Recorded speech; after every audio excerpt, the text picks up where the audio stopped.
நிலன்குட்டிக்கு பால் பாசி, அதுக்கப்புறம் கண்ணாடி வளையல்லாம் போட்டு தலை குளிக்கிற போது சுற்றி அதை வந்து உடச்சிடணும்னு வந்து சொன்னாங்க. அன்றைக்கி வந்து அந்த வேலை தான் பார்த்தோம். எப்போல்லாம் நிலன்குட்டியை தலை குளிக்க வைக்கிறனோ அப்போல்லாம் பார்த்திங்கன்னா நானுமே ஹேர் வாஷ் பண்ணிடுவேன். அண்ட் ஹேர் வாஷ் பண்ணுறதுக்கு முன்னாடி கண்டிப்பாக ஆயில் வந்துட்டு அப்ளை பண்ணுவேங்க. எஸ்எம் ஹெர்பல் அப்படிங்கிற இன்ஸ்டா பேஜ்லேருந்து இந்த 1 இயர்க்கு பிஃபோரே வந்துட்டு இந்த ஆயில் வந்து யூஸ் பண்ணியிருக்கேன். ட்ரஸ்ட் மீ, இது ரொம்ப சூப்பராக ஒர்க் ஆகுதுங்க.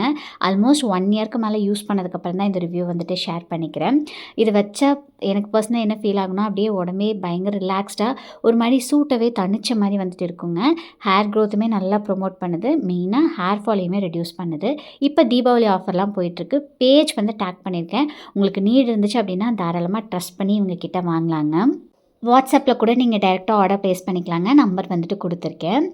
இதெல்லாம் பண்ணுறபோது பார்த்திங்கன்னா ரியா குட்டியுமே வந்து பயங்கர எந்துவாக இருந்தா. நான் தான் என் தம்பிக்கு போடுவேன் அப்படின்னு வந்து சொல்லிவிட்டு கொஞ்ச நேரம் அவளோடவே டைம் வந்து போயிடுச்சு. நல்ல நேரம் முடியறதுக்குள்ளார அம்மா வந்து இதெல்லாம் பண்ணிட சொல்லியிருந்தாங்க.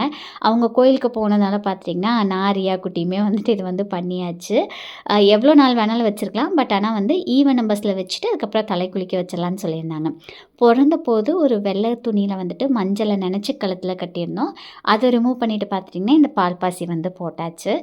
7 டேஸ் வச்சுருந்தோங்க. அதுக்கப்புறம் தலை குளிக்க வச்சு அதுவுமே உடச்சாச்சு. வேங்கம்புட்டு வந்து லாஸ்ட் டைம் ரியா குட்டிக்கு ஈஸியாக கிடச்சிது. பட் இந்த டைம் தம்பிக்கு ஷாப்பில் தான் வாங்கினோம்.